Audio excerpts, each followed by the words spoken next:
Welcome to the Purposeful MD podcast. As a physician, you've sacrificed so much of your life for other people, your patients, your family, your friends, and your colleagues. What would it feel like to spend time doing what you enjoy and to live without guilt? I'm your host, Dr. Laura Sutton, a family physician, certified coach, and business owner. If you're a medical professional on a journey towards your most purposeful life, a life with more time and energy, and ultimately more joy, then this is the podcast for you. Welcome to this episode of the Purposeful MD podcast, and I'd like to start the episode with a story. So many of you know that I'm a runner. I've been running for over 10 years, and at the beginning of the pandemic, I had some running injuries. I had some challenges. And since running is such an outlet for me, such a stress relief, it was really troubling and really challenging. So I decided to go ahead and get some treatment. I sought out an orthopedic surgeon. And so I saw the orthopedic surgeon. I remember very specifically, it was January 2021. And they ordered an MRI. I went for my follow-up visit. I was sitting on the table going over the results with him. And one of the options for my knee challenges was surgery. And, he's an orthopedic surgeon. So a lot of times one of the options is surgery. And I remember sitting there on the exam table and looking at my orthopedic surgeon, who was very nice, gave me lots of time to weigh my options, and thinking to myself, well, at least if I have surgery, I'll have a few days off to rest. And that sounds nice. A couple days in the hospital sounds nice. Yeah, I think back to that now and I think, really? A couple days in the hospital seem nice? At the height of COVID, January 2021. Now, granted, I'd just gotten my second vaccine. I was feeling a little bit invincible. But taking time off to be in the hospital sounded nice. I look back and I realize how exhausted I was.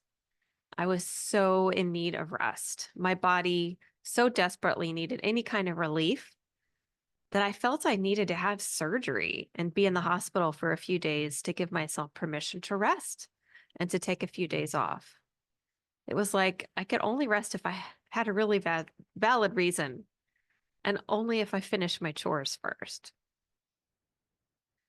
I remember that so clearly, and I wish I could say that that moment was a turning point for me and that I prioritized rest from that day on. But I stayed stuck in the busyness and the overwhelm. And I can see the message now as I look back on it. I can appreciate that message in hindsight. But after that orthopedic surgery visit, I opted not to have surgery. I opted to go to physical therapy. I still continued to work myself beyond exhaustion for several months. I was participating in a fundraising campaign for a charity that is near and dear to my heart, a charity that I'm still very, very active in. I was planning a wedding. I was actually replanning a wedding because our original wedding date was March 21st of 2020. So our wedding date had been put off. Our wedding celebration had been put off several times. So I was planning it for like the fourth time. I was in the process of becoming a coach, and I was dealing with COVID like much of the world, reeling from the pandemic. Our organization was sponsoring and organizing and staffing a mass vaccination site, actually three mass vaccination sites in my city. And we were doing everything we could to vaccinate as many people in our town as we could. And I was also grieving my father, who had passed away in August of 2020. So all of this is going on at the same time. And only really now, when I think back to everything that I was dealing with at the time, does the gravity and the overwhelm of that time really sink in. That go, go, go really did manifest later as physical and mental health challenges. I didn't see it at the time. I didn't put the two together. But I can see it now that my body was catching up to this trauma and the stress of that time period. But I thought that my go, go, go, my not resting was a sign of success. I thought, I've got too much on my plate. I can't stop now. I've got to keep the momentum going. And I thought I had to sign up for an elective surgical procedure to allow myself a few days off. I was mistaking my productivity for my self-worth. I was defining myself in terms of what I can accomplish. And I now know that my worth is not defined by my productivity. That's so important. My worth is not defined by my productivity. Your worth is not defined by your productivity. You are worthy of rest no matter what. And our culture tries to teach us the opposite, right? We're so ingrained with this notion that productivity and what we accomplish are real measures of our worth and our value. And if you've ever spent time in another country outside of the United States, a lot of other countries value rest just as much as work. Many European countries value rest very highly, and they build it into their day. Think about an afternoon siesta in a lot of Latin American countries. They build that as part of their day. And, the US, we are the only developed country that doesn't guarantee paid vacation, which is very unfortunate. And as physicians, we just amplify this mentality in the medical culture. So when I was training many years ago, I think it's gotten better now, but it was not uncommon to regularly work 36 hours. So you worked all day and all night and all day the following day. And we were expected to be awake and available at all times during that shift. And if we stayed up all night, then we were glorified and celebrated. I remember very clearly falling asleep in a lecture post call, and I was yelled at. I was chastised in front of my colleagues, in front of my classmates. So it was the kiss of death to fall asleep on a rotation post call. And we're just so expected to readily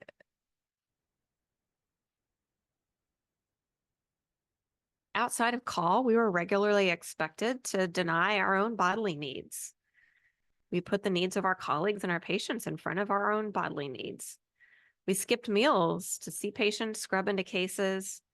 And if we were scrubbed into a 9-hour case, there was no way we could ask for a break to use the restroom. We just couldn't attend to our physical needs. It was unheard of.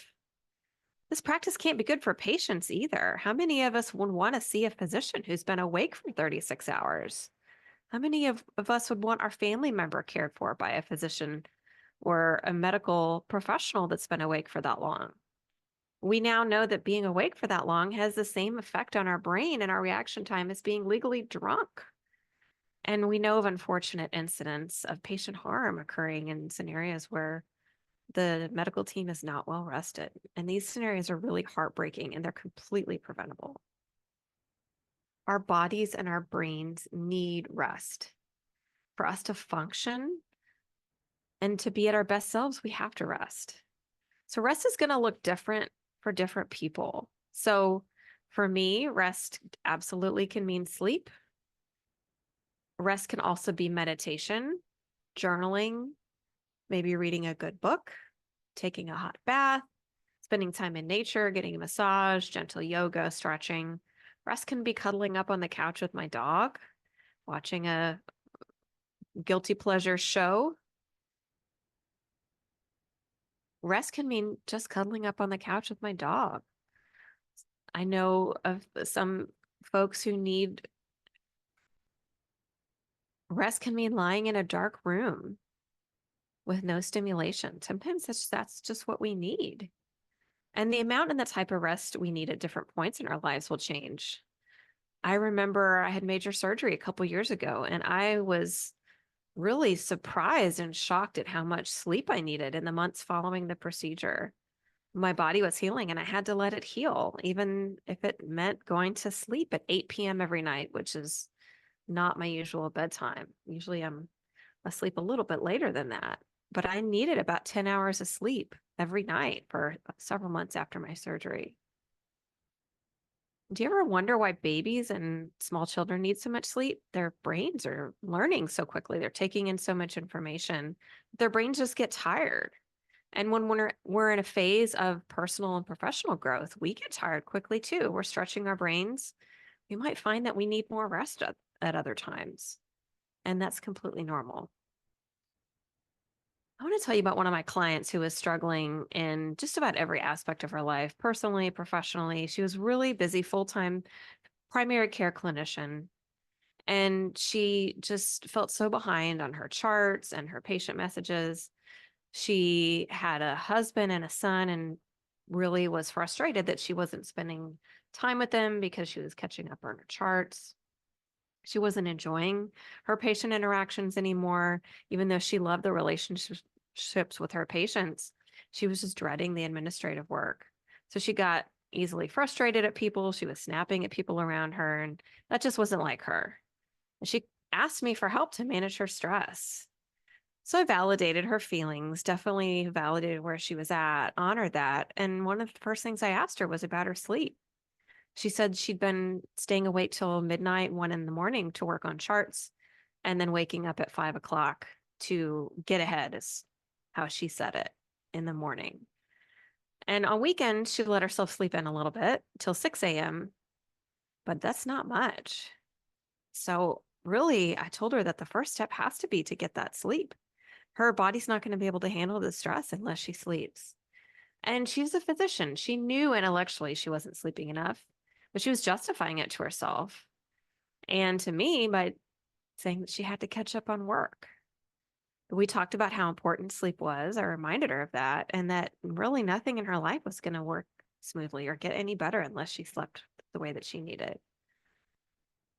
So she resisted at first, but she eventually agreed with me and we came up with a plan for her to get in bed by 10 p.m. ready for sleep. So that means not scrolling her phone, not watching TV, but ready for sleep at 10 p.m. And during our next session, she mentioned that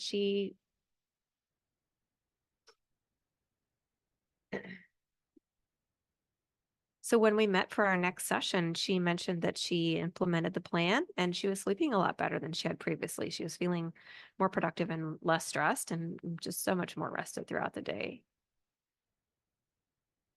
I had another physician client who was telling me about a weekend off that she had coming up, and she was so looking forward to it. Her family was going to be out of town. She was going to have the house to herself. She really just needed some downtime.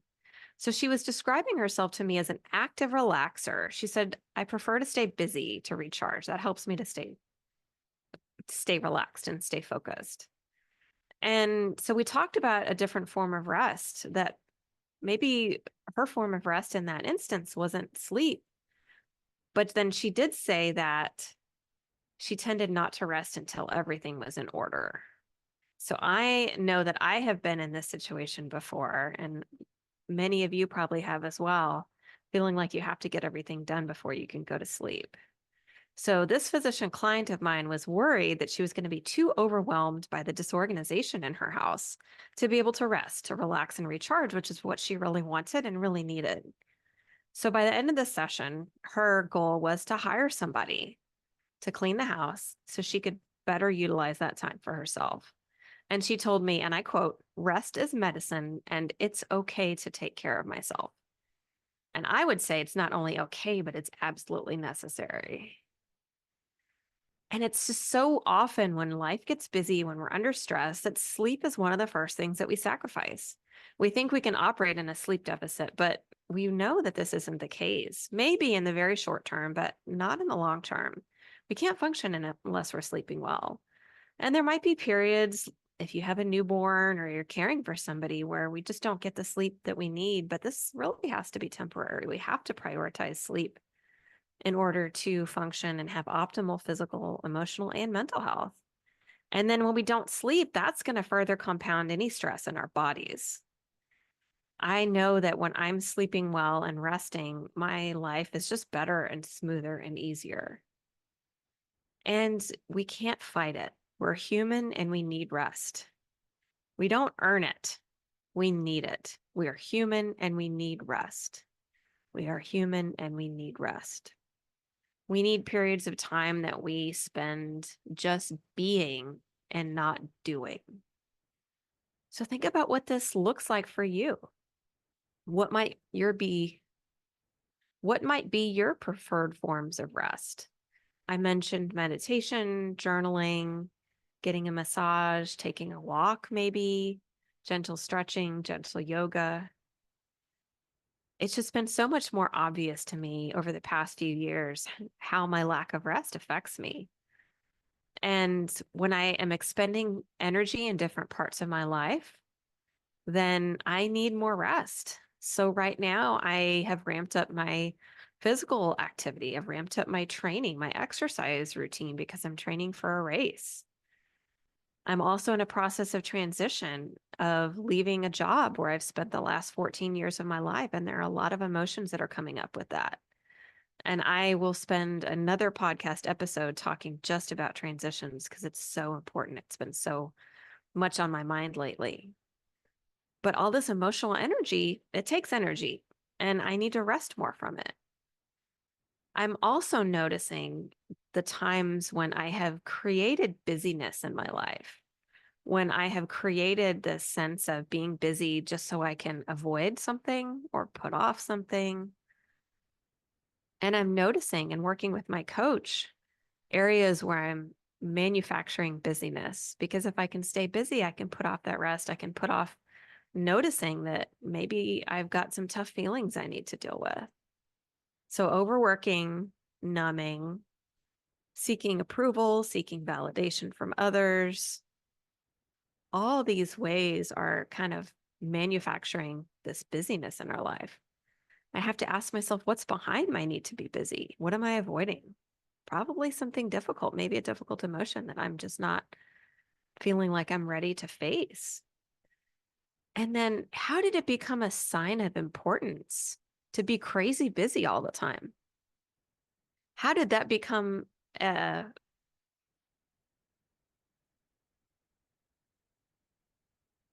how did that become something that we hold so dearly?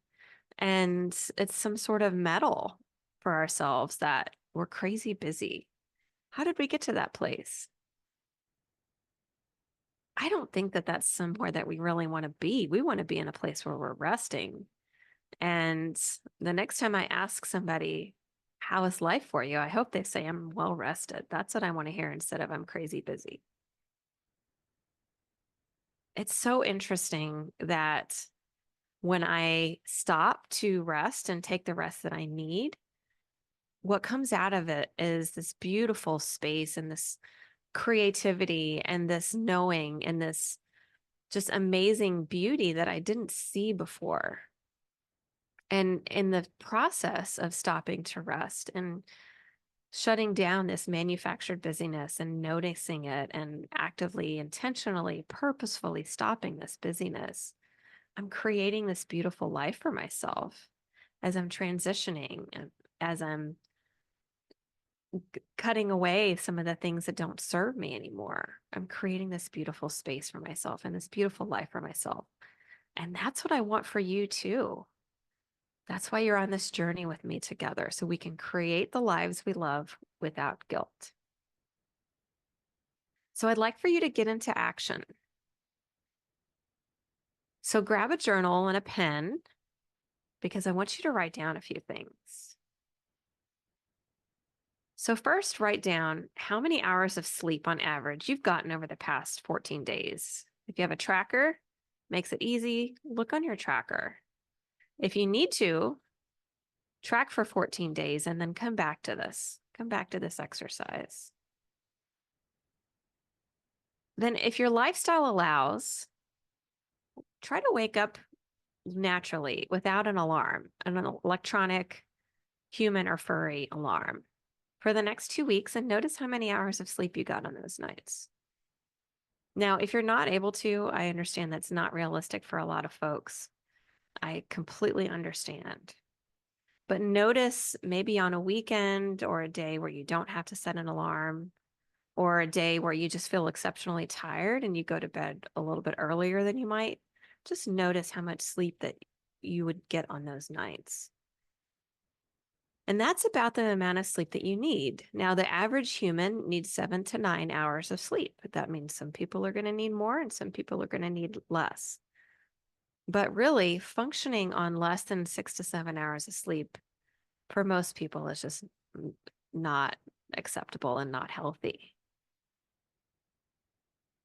So if you're getting less sleep than you need, then commit to optimizing your sleep. So in your journal, identify some ways that you can get some restorative. So in your journal, I want you to write down some things that you can do to create more restorative sleep for yourself. So some ideas might be shutting off screens an hour before bedtime. Don't stay in bed unless you're asleep or you're engaged in some intimate activities with your partner. The bed should be reserved for those two things. So if you can't sleep, get out of bed, do something else. Otherwise, the bed becomes linked to not being able to sleep and creates anxiety in and of itself. And then, of course, we all know about the effect that caffeine and alcohol can have on our system. So cutting back on those. Trying meditation or journaling before bed can really help put you in a relaxed state. And then get your family involved because everybody in the family probably needs more sleep too. Talk to them about any routines that need to change, whether that's meal times or curfew, TV, noise, because this is really, really important. This is not something that we can skimp on. And keep trying, keep practicing until you're feeling more rested. We also talked about other ways that are non-sleep to get some rest. So write down what those might be for you, whether that's meditation, journaling, any sort of rest. What makes you feel recharged and refills your batteries? What makes you feel recharged and fills up your cup?